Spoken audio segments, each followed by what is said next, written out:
Gracias. Buenos días a todos. Primero, gracias a la organización de darnos esa posibilidad de dar una presentación en este congreso.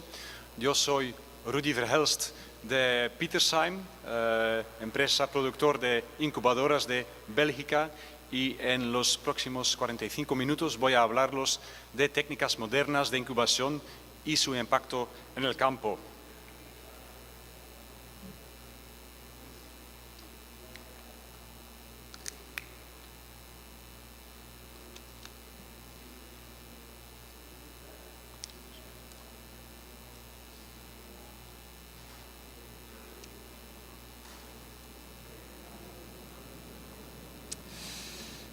En esta presentación, primero vamos a ver lo que es necesario básicamente para incubar.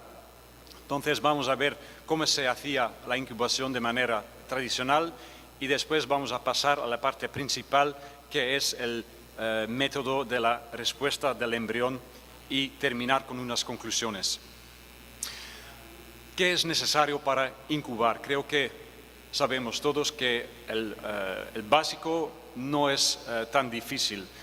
Lo que necesitamos para incubar básicamente es una caja cerrada y huevos fértiles, por supuesto. Y cuando ponemos estos huevos en la caja, no va a pasar nada hasta el momento que empezamos a calentar los huevos.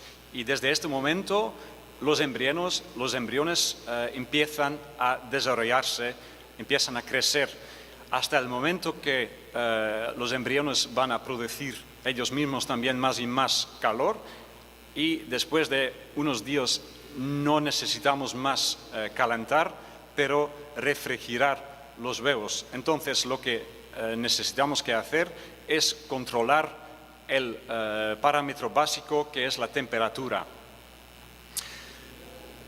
Esto solo no es bastante para incubar, porque después de unos días los huevos no solo producen calor, pero también van a producir CO2 y van a consumir oxígeno. Y entonces es necesario en esa caja cerrada de ventilar el sistema.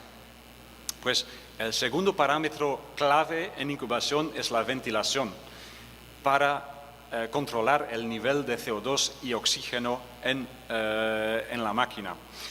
Y cómo vamos a ventilar el sistema, vamos a cambiar, a influir también a la humedad, porque fuera de la incubadora vamos a tener una diferente humedad respecto a dentro de la incubadora. Pues el tercer parámetro clave es la humedad. Y ahora tenemos casi todos los elementos para incubar huevos, que es controlar la temperatura, la ventilación y la humedad. Solo hemos olvidado un factor, es que tenemos que voltear los huevos. Eso es conocido, entonces en esta presentación vamos a concentrarnos en esos tres principales parámetros: el control de temperatura, ventilación y humedad. Y vamos a ver cómo se hace en la incubadora también que en la nacedora. Ahora que sabemos lo que es básicamente necesario para incubar, vamos a ver cómo se hacía tradicionalmente. Y creo que conocemos todos el sistema de incubación con carga múltiple. Hay varios sistemas, hay sistemas en el cual se mueven los carros, hay otros sistemas de estantería fija, pero lo que siempre hay es que en una incubadora hay siempre una combinación de varias edades de huevos. Un sistema diferente, más moderno, es la incubación con carga única, que llamamos también el sistema de todo dentro, todo fuera. En este sistema entran los carros con los huevos al día 0 y se quedan todo el tiempo hasta el día 18 y después salen. Entonces, todo el tiempo en una incubadora hay solo una edad de huevos. El sistema de carga múltiple tiene sus límites porque, como he dicho, los huevos y embriones están en diferentes etapas de su desarrollo y, de consecuencia, lo que hay que hacer es buscar un compromiso. Tenemos que aplicar parámetros fijados como mejor promedio, como compromiso, porque, por ejemplo, los huevos que solo tienen 2 días de incubación necesitan una temperatura más alta y los huevos que están a finales de los 18 días necesitan una temperatura más baja. Pero como están juntos en una máquina, tenemos que buscar un promedio, un compromiso. De consecuencia, los parámetros claves, temperatura, ventilación y humedad, siempre son lineales, son constantes y son un compromiso.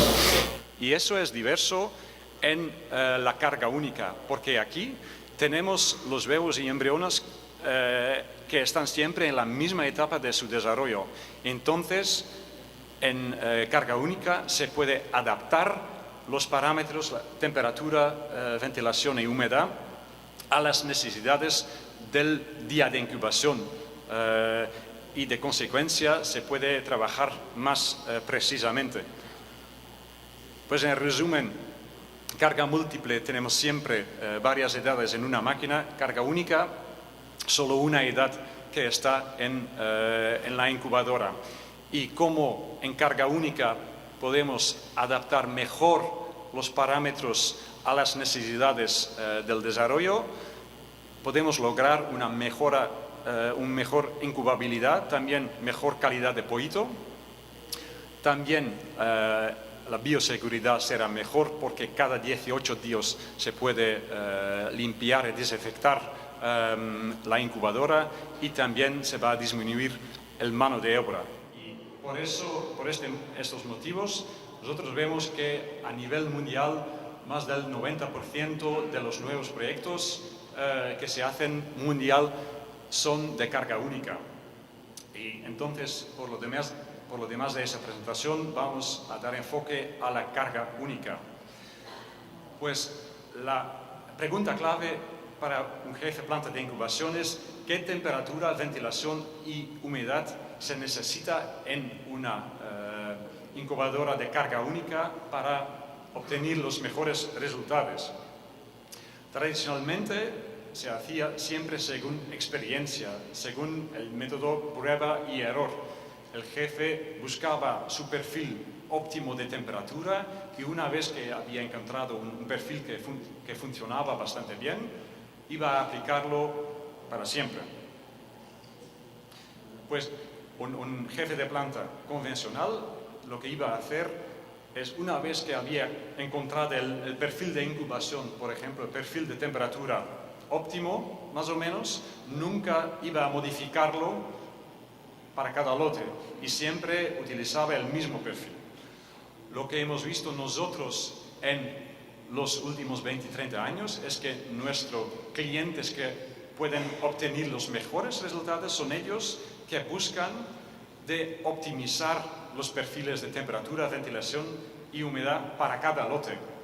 Es decir, por ejemplo, cuando el jefe tiene que trabajar con un lote de, por ejemplo, joven de 30 semanas, utiliza un cierto perfil de temperatura, pero cuando recibe un lote más viejo, por ejemplo, de 50 semanas, va a aplicar un diferente perfil de incubación.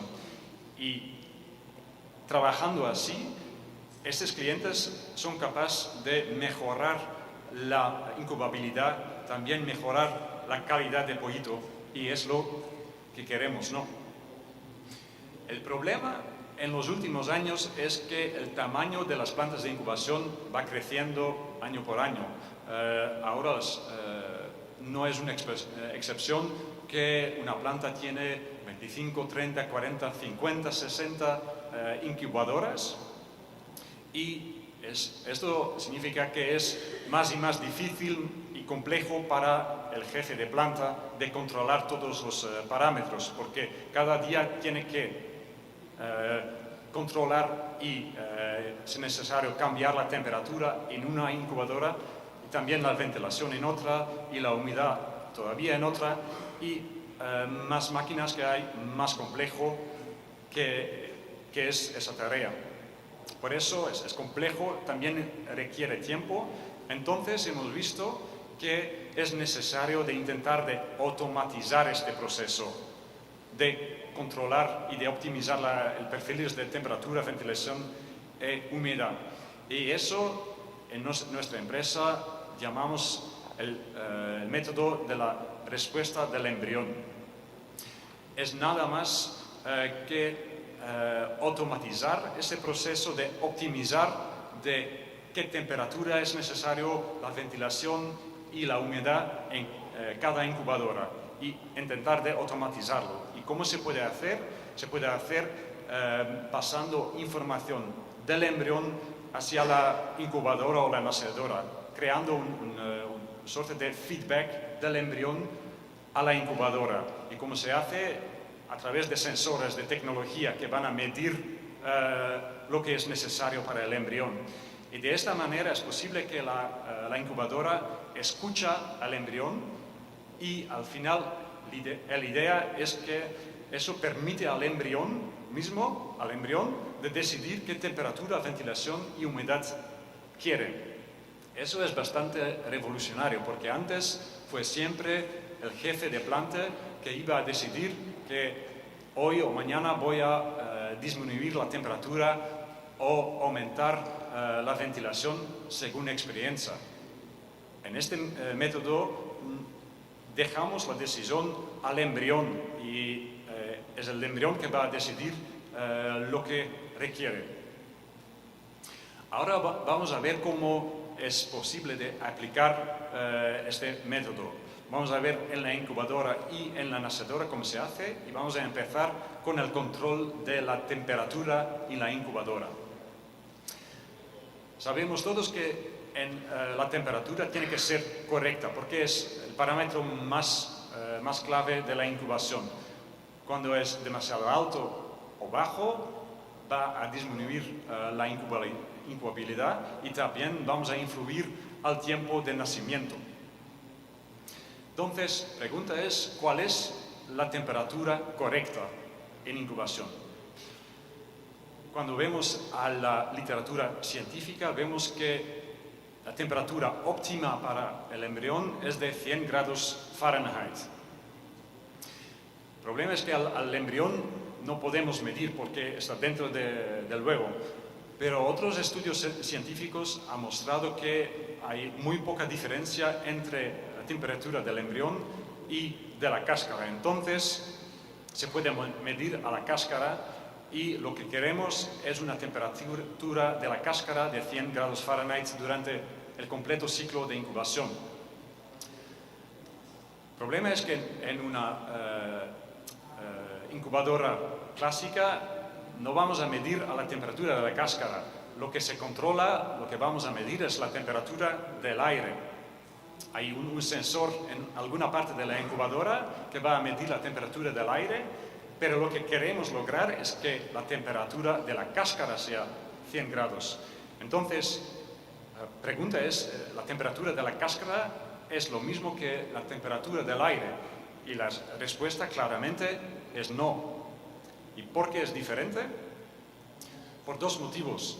Vemos aquí la temperatura en función del tiempo de incubación y en azul vemos la temperatura de la cáscara que tiene que ser a 100 grados Fahrenheit y en rojo vemos la temperatura del aire y vemos que al inicio del proceso la temperatura del aire tiene que ser más alto porque tenemos todavía que calentar los huevos. Por contrario, al final de la incubación tenemos que bajar la temperatura. Segundo motivo es que hay también una influencia de la edad de los huevos, porque aquí vemos un lote joven, pero si trabajamos con un lote medio o un lote viejo, tenemos que bajar todavía más la temperatura del aire. ¿Por qué queremos una temperatura de la cáscara de 100 grados? Y como los huevos más grandes de lotes más viejos producen más calor, tenemos que bajar la temperatura del aire todavía más. Pues dos motivos por qué la temperatura de la cáscara no es lo mismo que la temperatura del aire, porque depende uno de dónde estamos en el ciclo. Al inicio, temperatura del aire tiene que ser más alto y al final tiene que ser más bajo. Y segundo, porque depende de la edad del lote. Entonces, lo que queremos conseguir es una temperatura de la cáscara de 100 grados, pero en realidad en una incubadora lo que controlamos es la temperatura del aire. Y temperatura del aire no es lo mismo. Entonces, es necesario de medir la temperatura de la cáscara. Y por eso existen varios sistemas.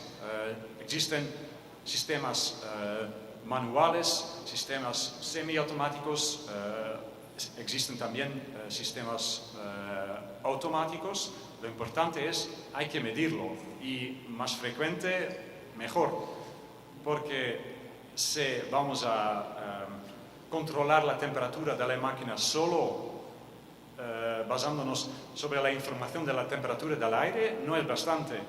Cada vez que podemos medir a la cáscara, tenemos información más precisa y podemos controlar mejor la temperatura de la incubadora.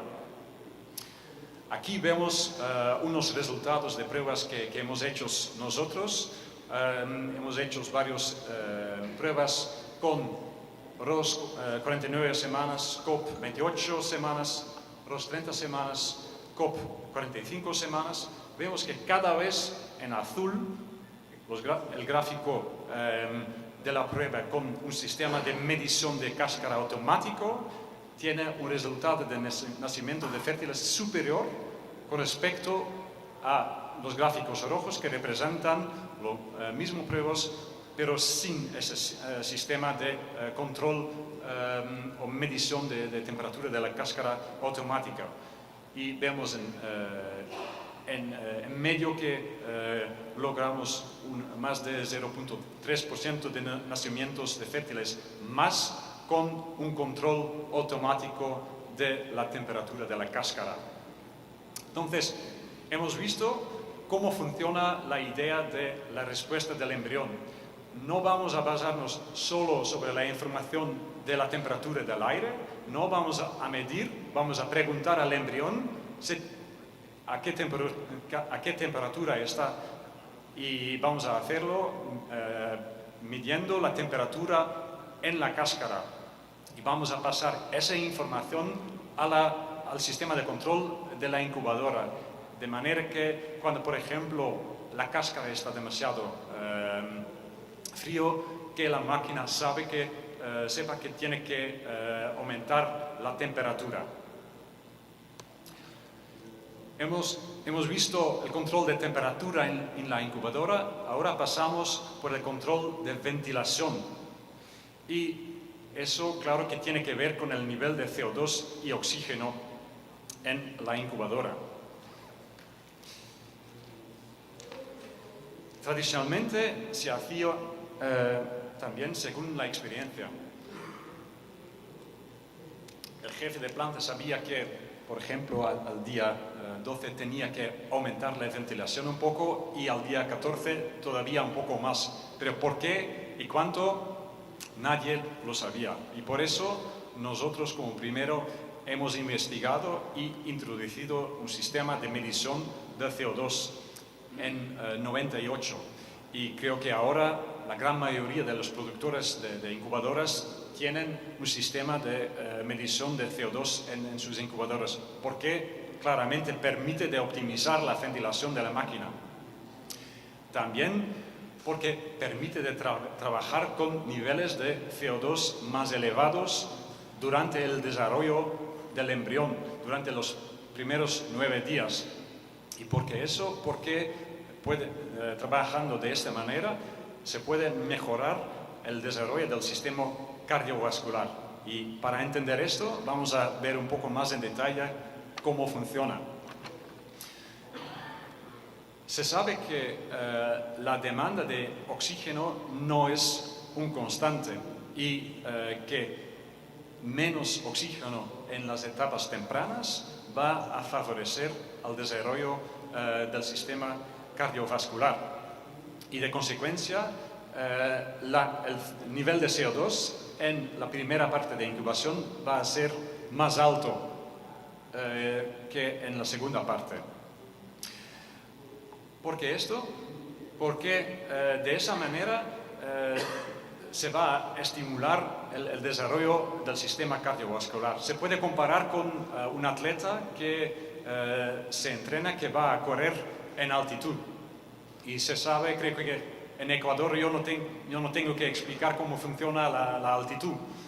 En Bélgica estamos al nivel del mar, pero aquí cuando un atleta va a entrenarse en altitud hay menos de oxígeno y de consecuencia su sistema cardiovascular va a adaptarse al hecho que hay menos de oxígeno y de consecuencia el corredor va a ser más fuerte y después cuando tiene que hacer una corrida al nivel del mar va a ser más fuerte.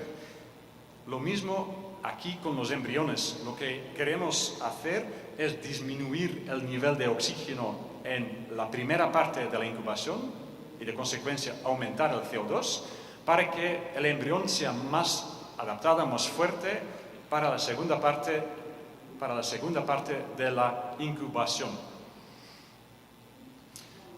Aquí vemos una sección de huevo y vemos aquí es fuera del huevo es el aire, aquí la cutícula, la zona de conos mamilar, las membranas exterior e interior de la cáscara y, muy importante, la membrana corioalantoidea. Y esa membrana tiene una función muy importante en el cambio de oxígeno y CO2.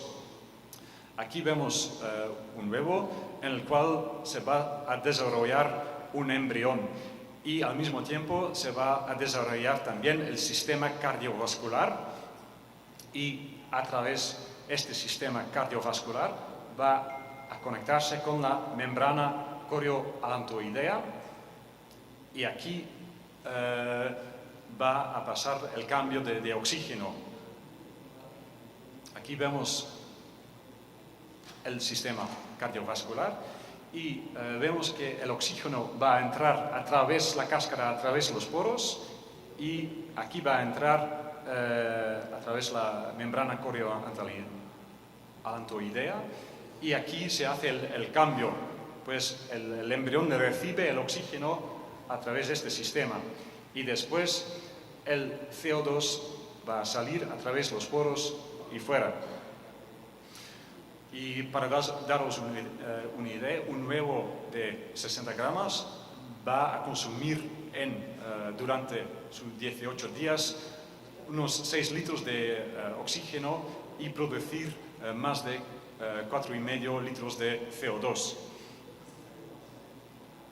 Pues ahora hemos visto por qué es importante trabajar con un nivel de CO2 más alto y de consecuencia un nivel de oxígeno más bajo en la primera parte de la incubación. Pues eso es la teoría, pero claro que hay también, aquí vemos todavía la importancia de la membrana corioalantoidea. Hemos visto que allí se hace el cambio de oxígeno y CO2 y vemos que aquí vemos el consumo de oxígeno en función de los días y horas de incubación. Vemos que los primeros 18 días de incubación el consumo de oxígeno del embrión se hace solamente a través de la membrana corioalantoidea. Es solo al momento del picaje interno que el embrión gradualmente va a utilizar más y más sus pulmones para respirar. Pues eso es la parte teórica. Claro que hay también aspectos prácticos que tienen su importancia también. Nosotros queremos medir el CO2, pero esta imagen nos muestra cómo no se tiene que hacer. Aquí vemos un ejemplo de sensores que son sucios y es claro que sensores de CO2 solo van a funcionar correctamente si se mantienen limpios, porque si no, sensores sucios serán más lentos o no van a dar ninguna respuesta. Pues hemos visto cómo funciona el control de de ventilación y la importancia de medir al embrión, es decir, medir su nivel de CO2. Ahora pasamos por el tercer parámetro en la incubadora, que es la humedad. Y eso, claro que tiene que haber con la pérdida de peso, que tiene que ser correcta. Tradicionalmente se hacía según experiencia. El jefe de planta trabajaba con un cierto nivel de humedad y después se podía ver que la pérdida de peso no era correcta. Próxima vez él iba a cambiar un poco el perfil de humedad y esperaba que sería mejor. Pero antes de ver cómo se puede hacer más precisamente, tenemos que entender bien cómo funciona la pérdida de peso. Pues es bastante sencillo. Vemos izquierda un huevo en el cual tenemos una humedad relativa de 100%, y cuando ponemos este huevo en un ambiente, en una incubadora con una humedad relativa bastante alto, por ejemplo, de 80%, vemos que la diferencia es bastante pequeña. De consecuencia, va a migrar poco agua a través de los poros de la cáscara y vamos a tener una menor pérdida de peso. Por el contrario, a derecha, si ponemos el huevo en un ambiente, en una incubadora con una humedad relativa bastante baja, por ejemplo 35%, la diferencia en humedad relativa es más grande, de consecuencia vamos a tener una mayor pérdida de peso. Pues próxima pregunta es, ¿cuánta pérdida de peso es necesario? Cuando es poca, no es correcto, porque la cámara de aire va a ser demasiado pequeña y hay el riesgo de ahogamiento del embrión. Por el contrario, cuando es demasiado, el embrión puede deshidratarse. Pues tenemos que buscar un óptimo, que es de 11-12% al día 18. Entonces, es claro que es necesario de medir la pérdida de peso, no solo medir el nivel de humedad, pero también medir la pérdida de peso. Y por eso también existen varios sistemas. Existen sistemas manuales, automáticos, pero lo importante de nuevo es hay que medirlo. Aquí vemos unos ejemplos de las consecuencias de una pérdida de peso no adecuada. Vemos pollitos gordos, podemos ver los típicos codos rojos y también se puede ver que en algunos casos cuando la pérdida de peso no ha sido bastante, que los pollitos pican el huevo demasiado alto.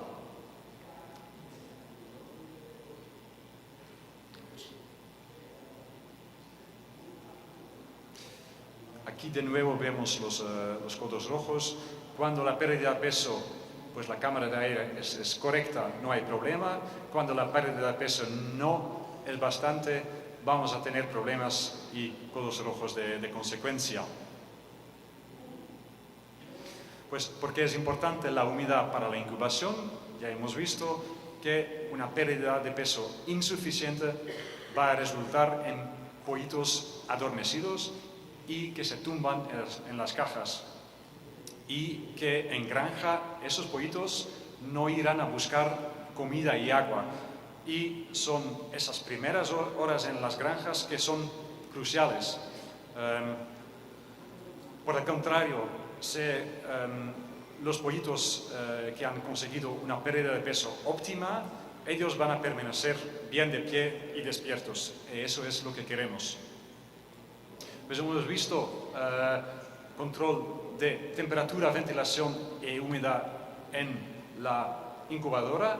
Ahora pasamos por la nacedora y aquí el objetivo principal es realizar un nacimiento sincronizado. ¿Por qué? Pues aquí vemos la gráfica típica del nombre de pollitos nacidos en función del tiempo de incubación, y se sabe que siempre hay un cierto porcentaje de pollitos que van a nacer bastante temprano. Después, en azul, viene la mayoría del nombre de pollitos que van a salir. Y siempre hay también unos pollitos que van a salir más tarde.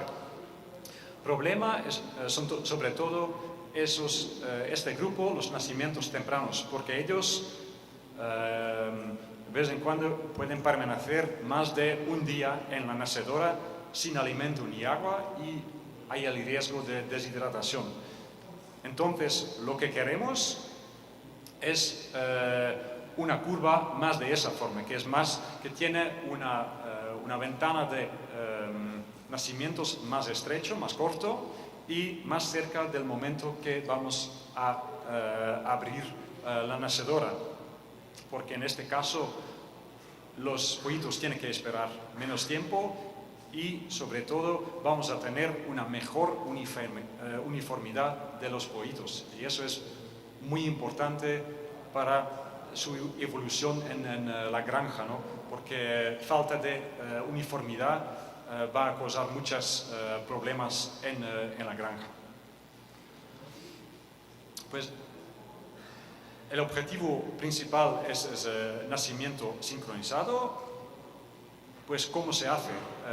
Pues nosotros hemos investigado cómo se puede mejorar y hemos visto que es muy importante detectar bien el momento del picaje interno del embrión. Aquí vemos de nuevo esta gráfica, y vemos el momento de picaje interno, que es el momento cuando el embrión empieza a utilizar sus pulmones. Cuando somos capaces de detectar este momento, después podemos utilizar este momento como señal y pasarlo a la nacedora para modificar los parámetros como temperatura y ventilación y lograr una ventana de nacimientos más estrecho. Hemos hecho muchas pruebas de campo. Aquí vemos un ejemplo. En la gráfica vemos el nombre de pollitos nacidos en función del tiempo de incubación. En azul vemos el grupo control con una ventana de nacimientos más largo. En rojo vemos la misma prueba, pero aplicando esa técnica de sincronización. Y vemos que podemos lograr una ventana de nacimientos más estrecho y más cerca del momento que la nacedora va a abrirse. Y eso es lo que queremos. Y el último parámetro es la humedad en la nacedora y eso es importante para la detección del pico de nacimientos. Aquí vemos en azul la típica curva de la humedad en una nacedora y vemos que hay un aumento. Y eso es lógico porque empieza al momento de que los pollitos van a picar la cáscara, porque cada vez que una cáscara se abre va a salir unos gramos de humedad. Pues más huevos se abren, más humedad hay en la nacedora. Se puede medir a través del sensor de humedad y se va a ver que una curva de esa forma. Lo que vamos a hacer es buscar el momento, el pico de humedad, que es un señal para la nacedora que en este momento es el pico de nacimiento, que la mayoría de los pollitos han nacido. Y esto se puede utilizar como señal para cambiar a los otros parámetros. En conclusión, hemos visto cómo se puede aplicar la respuesta del embrión en la incubadora y en la nacedora. Hemos visto el parámetro más importante, que es el control de temperatura, y que se puede mejorar en la incubadora no solo midiendo la temperatura del aire, pero midiendo directamente al embrión, que es medir a la cáscara. Y de esa manera se puede controlar la temperatura de la incubadora mucho más preciso. Segundo parámetro es ventilación. Hemos visto que se puede se puede optimizar y automatizar el control de ventilación aplicando una medición de CO2 que permite de optimizar la ventilación, pero también de lograr a niveles de CO2 más altos en la primera parte de incubación, porque este ayuda al desarrollo del sistema cardiovascular del embrión. Y tercero es control de humedad. Hemos visto que es muy importante de medir directamente la pérdida de peso y no solo la humedad.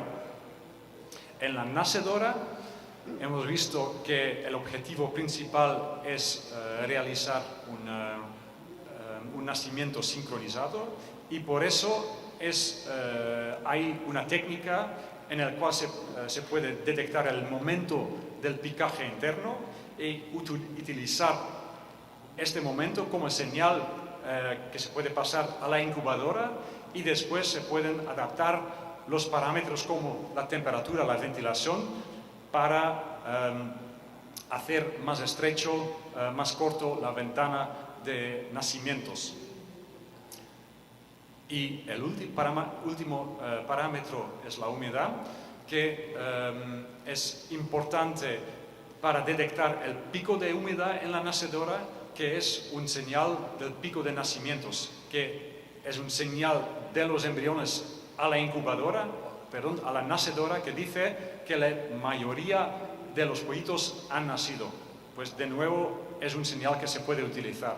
Pues todos estos señales que vamos a medir, temperatura de la cáscara, el nivel de CO2, la pérdida de peso, el momento de picaje interno, la humedad en la nacedora, son elementos que vamos a medir al embrión.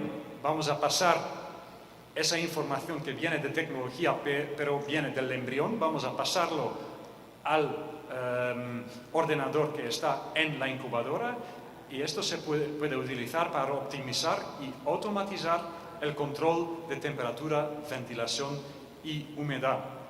De esa manera es posible que la máquina escucha al embrión y que permite al embrión de decidir él mismo qué temperatura, ventilación y humedad requiere. Muchas gracias.